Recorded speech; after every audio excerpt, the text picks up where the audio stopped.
413장입니다.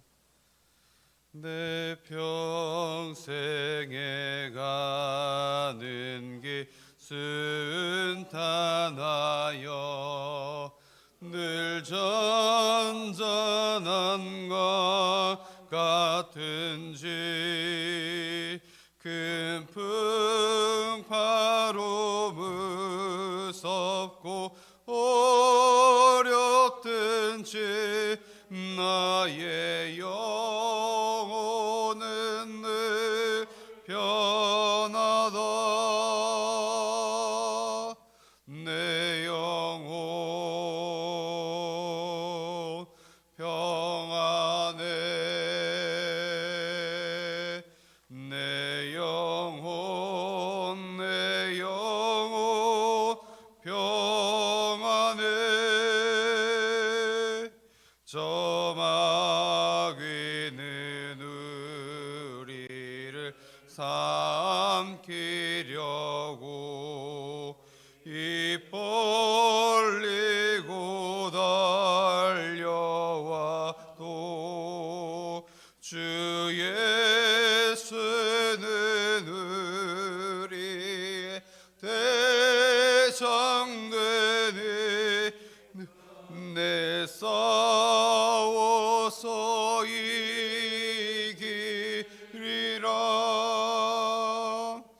내 영혼 평안해. 내 영혼 평안해. 내 지은 죄 주홍빛 같더라도 주 예수께 다 아뢰면 그 십자가 피로써 다시 쓰사 있는 보다 더 좋아리라. 내 영혼 평안해. 내 영혼 평안해. 저 공중에 구름이 일어나며 큰 나팔이 울릴 때에 주 오셔서 세상을 심판해도 나의 영혼은 없으리.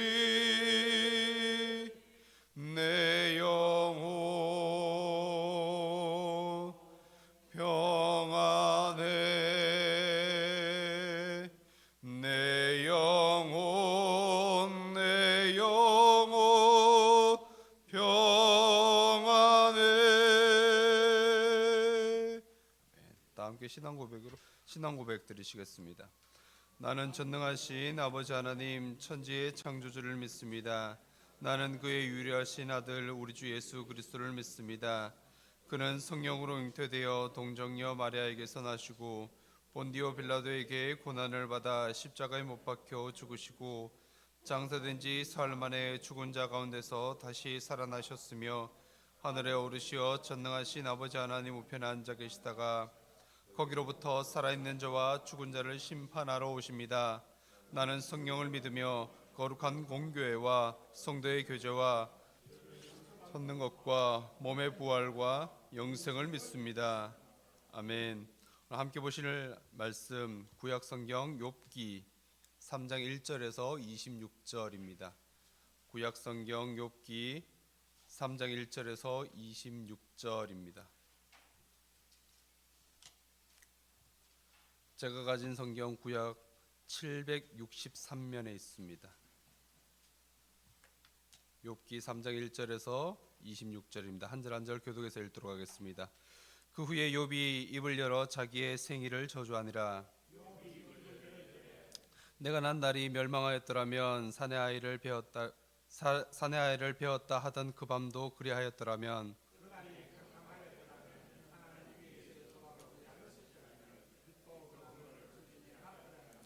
어둠과 죽음의 그늘이 그날을 자기의 것이라 주장하였더라면 구름이 그 위에 덮였더라면 흑암이 그날을 덮었더라면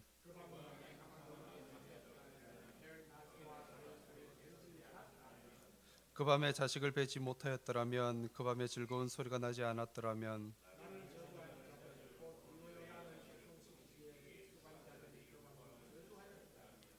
그 밤에 새벽 별들이 어두웠더라면 그 밤이 광명을 바랄지라도 얻지 못하며 동틈을 보지 못하였더라면 좋았을 것을.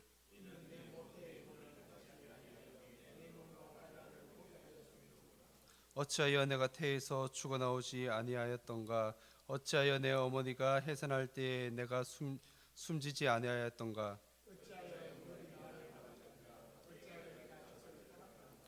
그렇지 아니하였던들 이제는 내가 평안히 누워 자고 쉬었을 것이니.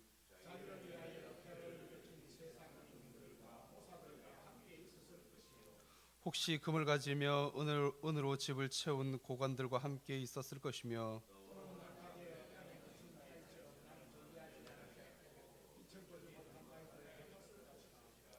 거기서는 악한 자가 소유를 그치며 거기서는 피곤한 자가 쉼을 얻으며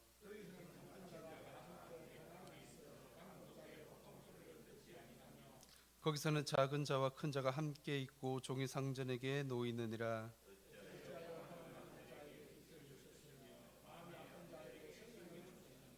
이러한 자는 죽기를 바라도 오지 아니하니 땅을 파고 숨긴 보배를 찾음보다 죽음을 구하는 것이 더하다가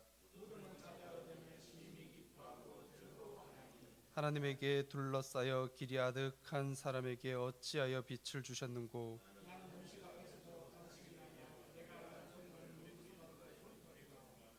내가 두려워하는 그것이 내게 임하고 내가 무서워하는 그것이 내 몸에 미쳤구나. 다 함께 읽겠습니다.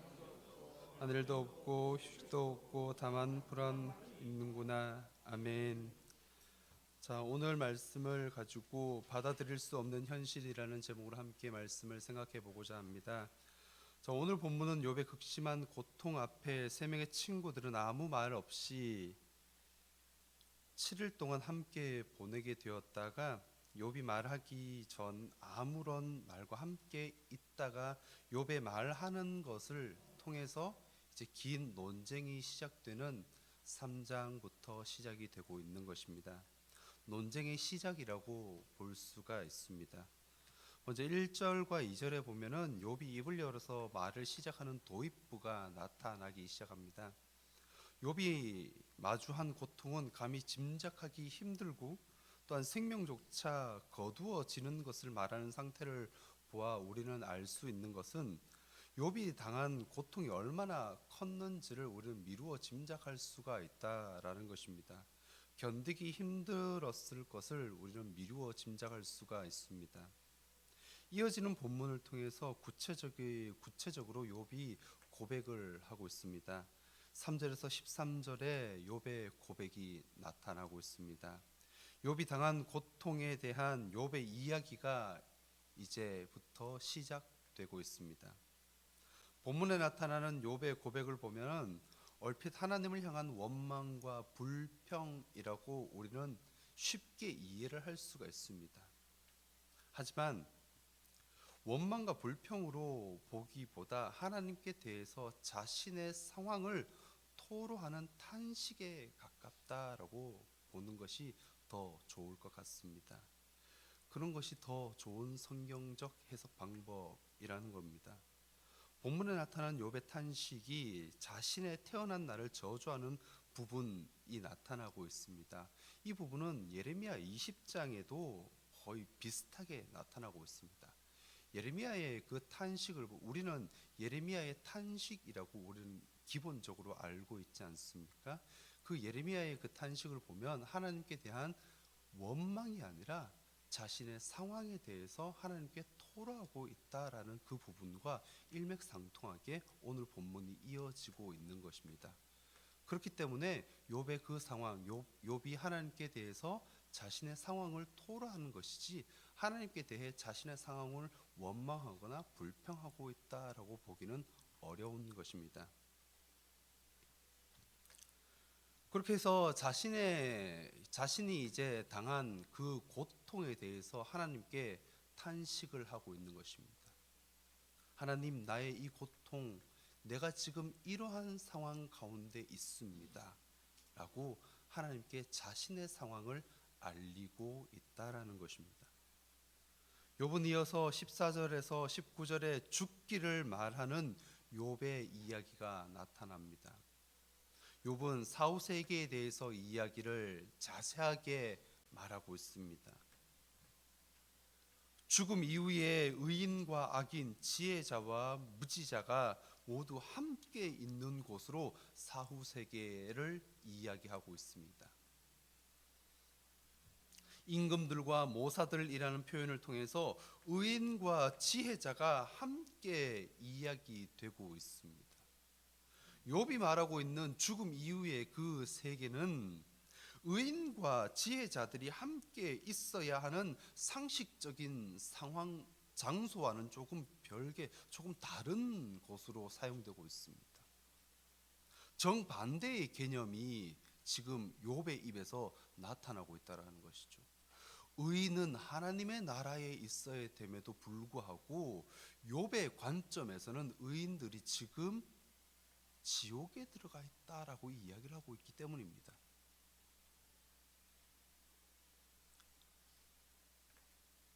그 상식적인 장소에 있어야 하는 사람에도 불구하고 정반대의 장소, 정반대의 영역에 사람들과 함께 있다라는 겁니다. 악인들과 의인들이 함께 있는 것을 묘사하고 있습니다.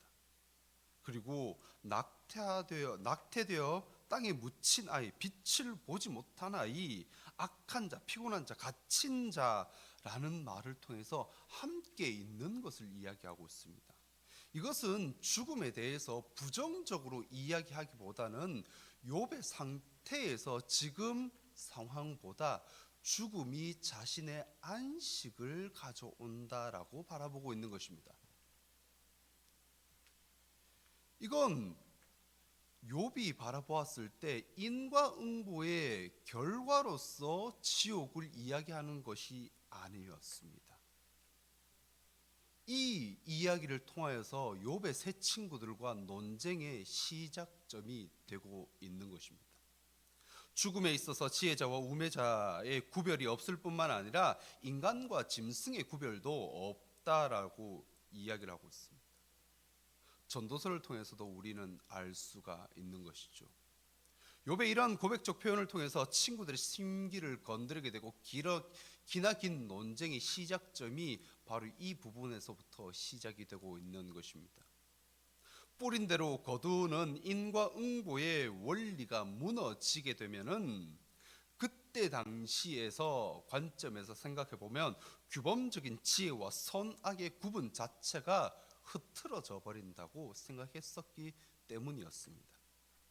지혜를 추구하는 명분 모두 자체가, 기반 자체가 흔들려 버리기 때문에 인과응보의 원리는 그대로 가져가야 한다고 그 당시 사람들은 생각했던 것입니다. 욥의 친구들 역시 그렇게 생각했던 것이었습니다. 좋은 결과물을 얻기 위한 까닭이 있는 신앙, 영적인 투자를 아무도 하지 않게 될 것이다 라고 욥의 친구들이 고백을 하게 되는 것이죠. 욥의 고백은 마치 인과응보의 원리가 무너진 것처럼 보일 수는 있습니다. 하지만 그 면을 보기보다는 욥의 자신의 상태에 비추어서 사후세계, 죽음의 세계에 누워있는 자들을 동경하고 있는 것입니다. 내가 그 자리에 있으면은 지금 이 현실에서 당하는 이 고통을 조금은 덜 수 있을 텐데, 이 고통에서는 벗어날 수 있을 텐데 라는 그 상황인 것입니다. 삶의 여정을 마친 이들이 고통을 끝내고 안식하기 때문에 그 자리에서 안식을 지금 욥이 누리고 싶다라는 자신의 마음을 고백하고 있다라는 것입니다. 안식을 누리고 싶은 그 욥의 상태를 탄식을 통해 이야기를 하고 있는 것입니다. 욥의 고백은 하나님을 향한 탄식이 이어지는 것이었습니다. 또한 그거에서 조금 더 앞서 나가서 새로운 희망과 안식을 위해서 몸부림치고 있는 욥의 모습을 우리는 말씀을 통해 살펴볼 수가 있습니다. 이 본문을 볼 때 욥은 스스로 목숨을 끊지도 못해서 욥이 당하는 상황, 즉 죽음을 통해서 종식되기를 바라는 마음이 간절해 보입니다. 욥의 표현을 통해서 죽음의 세계, 즉 사후 세계는 고통이 없는 세계로 욥은 바라보고 있고 욥은 말하고 있습니다. 그곳에서는 안식이 있다라는 겁니다. 그곳에는 고통의 피난처가 될 수 있다라고 욥은 표현하고 있는 것입니다. 그리고 20절에서 26절에 자신의 고통에 대한 두 번째 호소를 이루고 있습니다. 욥은 죽음으로 고통을 끝내고 싶다는 탄식을 한 발 더 나아가서 고난과 고통을 주시는 분이 하나님이라는 것을 고백하고 있습니다. 하나님의 주권에 대해서 이야기를 하고 있는 것입니다. 고통을 주시는 분이 하나님이라는 표현을 통해서 하나님을 원망하는 말로 이해될 수 있지만 하나님께 복을 받았은 즉 화도 받을 수 있다라는 그런 신앙의 고백이 욥의 말을 통해서 우리는 찾아낼 수 있어야 할 것입니다. 본문에 나타나는 욥의 고백은 얼핏 보면은 하나님을 향한 원망이 될 수도 있습니다. 불평이 될 수 있습니다. 불신앙적 언어가 될 수도 있습니다. 그러나 탄식과 분노, 불신앙적 고백이 아니라 현실에 직시한 희망을 찾고자 하는 고백이었다는 것입니다. 삶에 대한 몸부림이었습니다. 오늘 본문을 통해서 우리는 감당할 수 없는 고난에도 여전히 하나님을 사랑해야 된다는 것을 기억해야 할 것입니다. 성경의 여러 의인들이 죽기를 간구하였던 것을 우리는 볼 수 있습니다. 바울 또한 그렇게 고백한 것을 우리는 알 수 있습니다. 하지만 욥이 고백한 이 이야기를 통해서 그리고 성경의 많은 고백들을 통해서 우리의 현실, 상황이 어렵고 힘들고 죽을 것처럼 막막한 상태에 놓일지라도 하나님을 향한 원망과 불평의 고백이 아니라 현실에 직시한 자신의 삶의 고백이 드려져야 되는 것입니다. 그러한 상황 속에서도 우리를 여전히 사랑하시는 하나님의 보호하심이 있기 때문입니다. 하나님께서는 여전히 나의 상황 가운데서도 역사하고 계시고 그 상황 가운데서도 나를 보호하고 계시고 나를 지켜주시기 때문입니다. 나에게 은혜를 베풀어 주시는 분이 다른 분이 아니라 전능하신 하나님이시기 때문입니다. 그 하나님께서 계심을 믿고 나아가는 우리가 되어야 할 줄 믿습니다. 이 하루를 살아갈 때에 어떠한 상황 가운데서도 하나님을 신뢰하고 주어진 삶에 감사함으로 살아갈 수 있는 이 하루를 살아가는 우리 삼성교회 모든 성도들이 되기를 주님의 이름으로 축복드립니다. 다 함께 기도하겠습니다. 하나님 참 감사합니다. 이 새벽 하나님께서 우리를 불러주시고 깨워주시고 이 자리에 앉게 하여 주심을 감사합니다. 하나님 오늘 욥의 고백을 통하여서 말씀을 살펴보았습니다. 받아들일 수 없는 현실이라는 제목으로 말씀을 살펴보았습니다. 하나님 그렇습니다. 욥의 상황을 보면 받아들일 수 없는 현실이었습니다. 많은 상황들이었습니다. 그럼에도 불구하고 하나님을 향한 원망과 불평이 아니라 하나님을 향하여서 사랑과 신뢰가 있었음을 말씀을 통해 살펴보았습니다. 하나님 우리의 상황들이 꼭 욥의 상황과 같지 않습니까? 어렵고 힘들고 너무나도 고통스러운 우리의 삶의 현장 가운데서도 하나님을 향한 원망과 불평이 아니라 하나님을 신뢰하고 하나님을 의지하며 하나님의 말씀을 더욱더 갈망하는 우리의 심령들이 다 되게 하여 주시옵소서.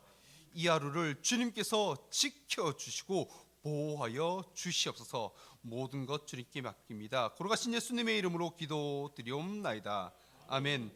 하늘에 계신 우리 아버지, 아버지의 이름을 거룩하게 하시며 아버지의 나라가 오게 하시며 아버지의 뜻이 하늘에서와 같이 땅에서 이루어지게 하소서. 오늘 우리에게 일용할 양식을 주시고 우리가 우리에게 잘못한 사람을 용서하여 준 것 같이 우리 죄를 용서하여 주시고 우리를 시험에 빠지지 않게 하시고 악에서 구하소서. 나라와 권능과 영광이 영원히 아버지의 것입니다. 아멘.